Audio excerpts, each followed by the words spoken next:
Welcome to the Martian Sleep Podcast. Take a moment to get comfortable, adjust your pillows, and allow the noise of the day to gently drift away.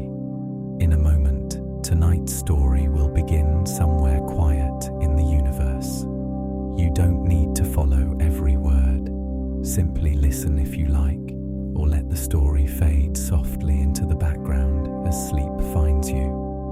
The story lasts about 10 minutes, followed by a longer soundscape to keep the night calm as you rest. Tonight's story is narrated by Elara, Vale, and now, whenever you're ready, we begin. The shuttle's motion has already softened into something almost unnoticeable by the time you feel the alien moon base take you in. There is no jolt, no urgency, only a gentle deceleration, like a thought becoming quieter as it drifts towards sleep.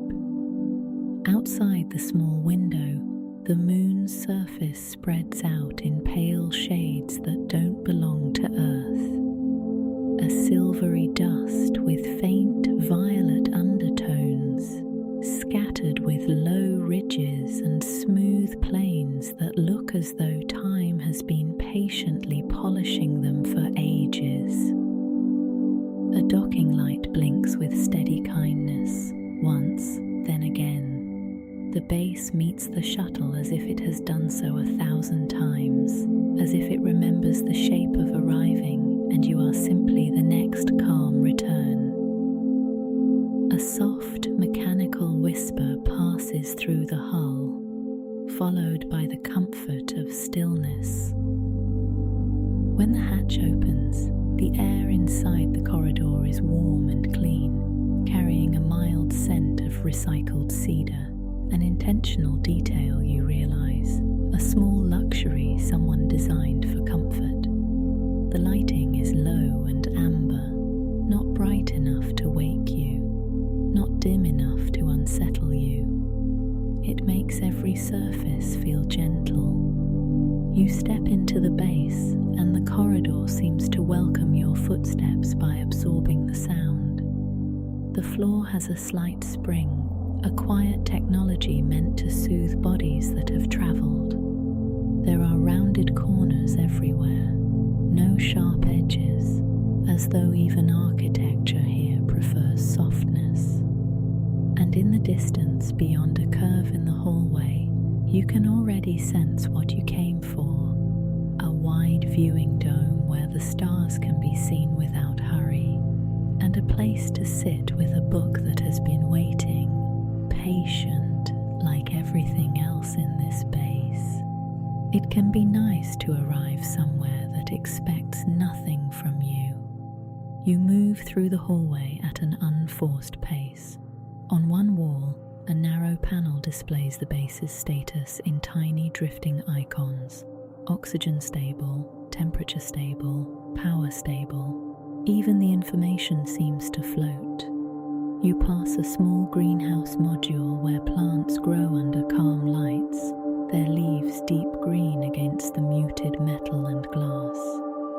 A slow fan stirs their air with quiet devotion, and it feels reassuring that something living is simply doing what it does without needing applause. In another alcove, a rack of soft slippers is set neatly beneath a sign that reads, "Welcome back." The words are simple, and somehow that simplicity settles you further, as if your mind can set down a few unnecessary concerns right there beside the slippers. You take a pair, warm-lined, surprisingly plush, and continue. The base is built like a slow spiral, leading gently toward the dome. Along the way, there are doors to sleeping quarters, a quiet lab with instruments asleep behind glass, a small kitchen nook where a kettle sits ready on a warming plate. Everything here seems prepared for rest, and you can allow yourself to feel that preparation holding you. At last, the corridor opens into the viewing dome. The dome is wide and curved overhead, makes the sky feel close enough to touch. Beyond it, stars are scattered in sharp, steady brilliance, unblurred by atmosphere. Some are familiar, some seem rearranged from this angle, and that mild unfamiliarity is oddly comforting, like reading a story in a language you almost know, letting your mind relax into the rhythm rather than the details. A long bench curves along the inner wall of the dome, layered with cushions in soft grey and deep blue. A small reading lamp glows near one end, its light warm and contained. Beside it, on a low table, lies a book with a fabric cover that feels good even to imagine touching, slightly textured, quietly substantial.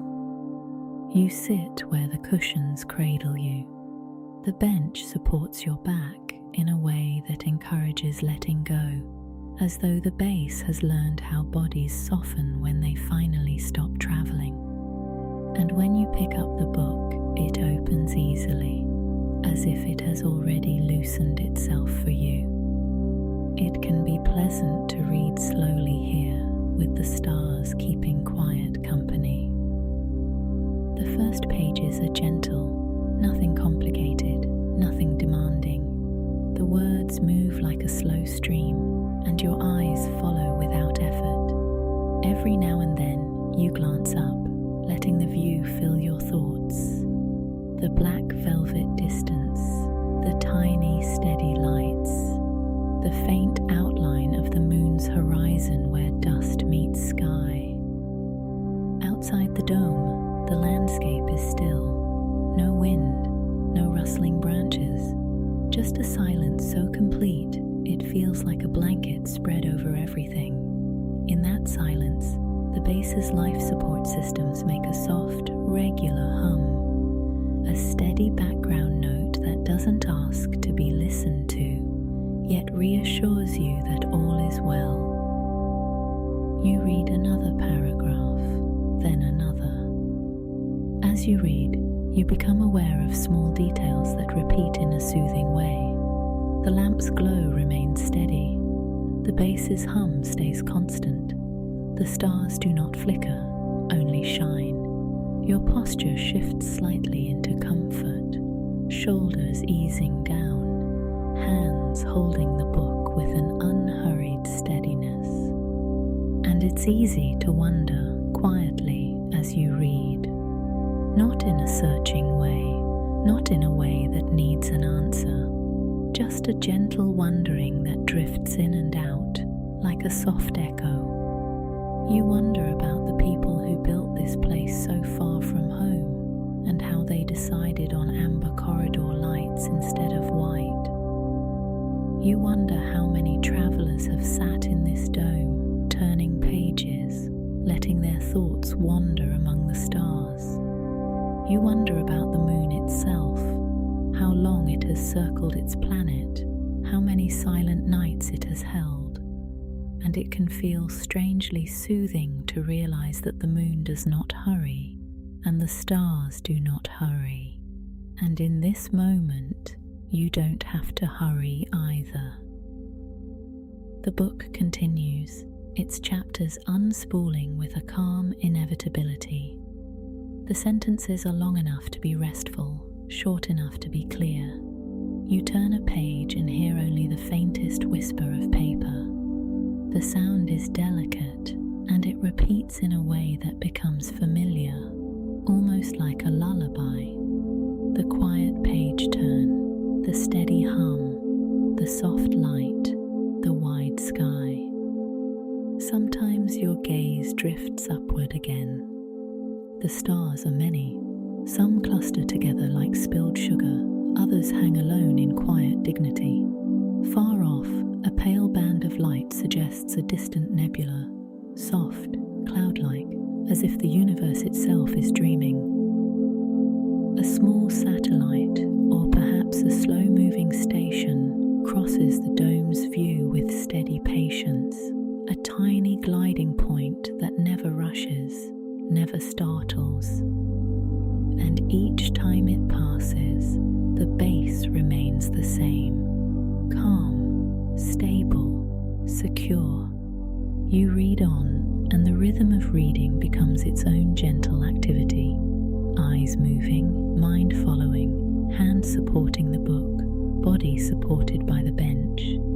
It's almost surprising how little effort it takes to remain here, present and comfortable. The dome's interior has a few thoughtful touches: a thin throw blanket folded at the far end, a cup coaster waiting on the table, a small shelf of other books arranged by colour rather than title. Even the arrangement feels designed for ease. Nothing here is loud. Nothing here insists. You can allow your attention to narrow softly to the page when you want, and widen to the stars when you want.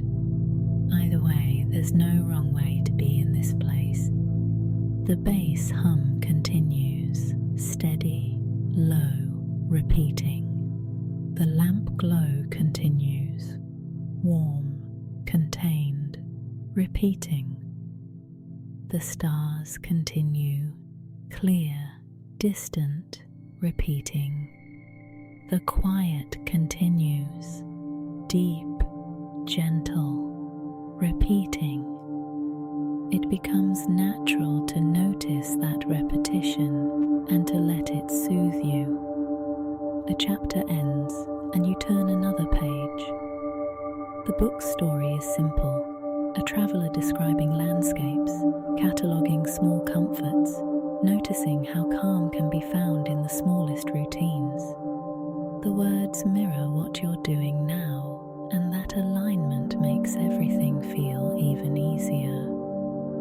You settle a little deeper into the cushion. The bench seems to adjust subtly to you. Perhaps it truly does, or perhaps your body is simply giving itself permission to soften more. Either way, the sensation is welcome. Outside, the moon's surface glows faintly in reflected starlight.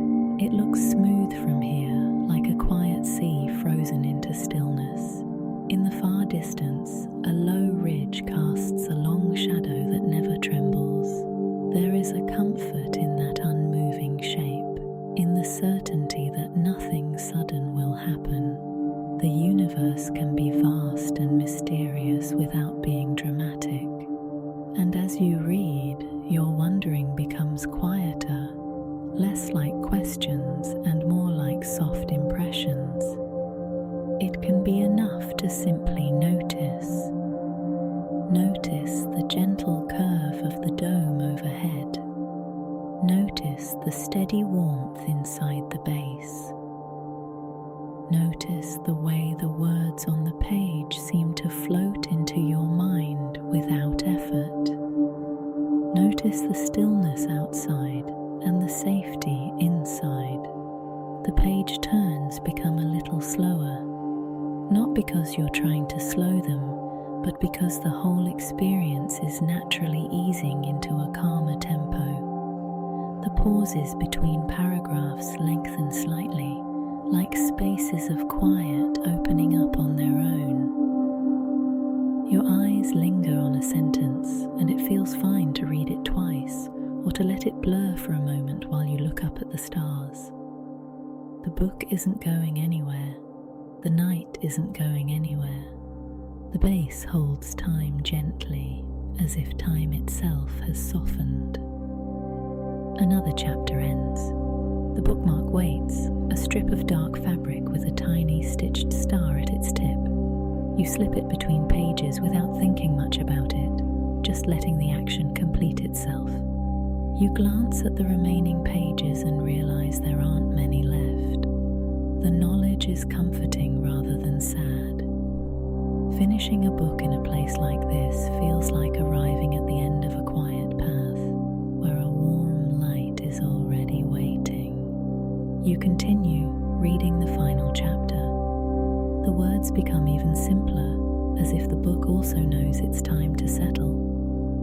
The traveller in the story comes to rest, not with fanfare, but with a small, satisfying sense of completion. You feel that same completion approaching softly. The bass hum remains steady. The lamp glow remains steady. The stars remain steady. Your hands remain steady, though looser now, as if your fingers no longer need to grip, only to rest. When you turn the last page, there is a gentle finality to it. You read the last line, and it lands quietly, like a feather settling on fabric. No sudden ending, just a soft closing. You close the book. The sound is small, padded by the fabric cover. The book feels warm from your hands. For a moment you simply hold it, then set it on the table where it belongs. It sits there calmly, finished, complete, content to be still. In the quiet that follows, you notice how soothing it is to have nothing left to read, nothing left to do. The dome still shows the stars, and they still shine, and now you can simply look without dividing your attention. On the kitchen nook counter at the edge of the dome area, a cup has been waiting. Simple ceramic, pale cream colour, smooth to the touch. The base has a small dispenser that warms milk to the perfect temperature, not hot, just comforting. You walk there in soft slippers, the floor muffling each step.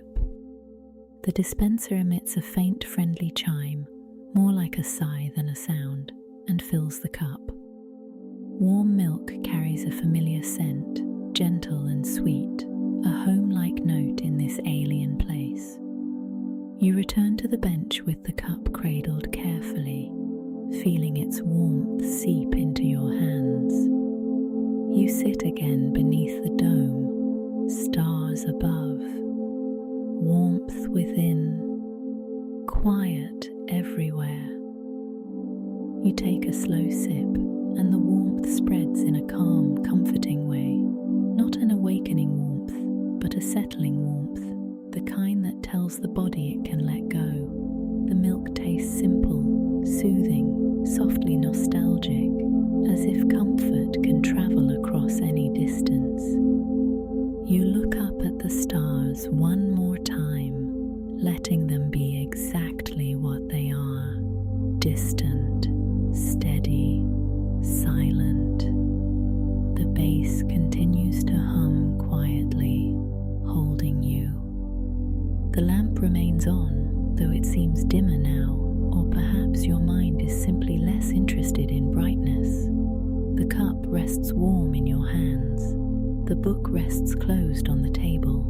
The moon outside rests in its endless stillness. And it can be easy here to feel yourself becoming part of that stillness. Nothing more needs to happen. There is only the gentle curve of the dome, the quiet stability of the base, the steady stars, the last comforting warmth of milk, and the calm sense of being finished. Finished with reading, finished with traveling, finished with needing to think. You sip once more, set the cup down carefully, and let your hands rest. The stars remain, the quiet remains, and you remain, settling naturally into the soft, safe stillness of the alien moon night as everything slows and becomes peacefully quiet.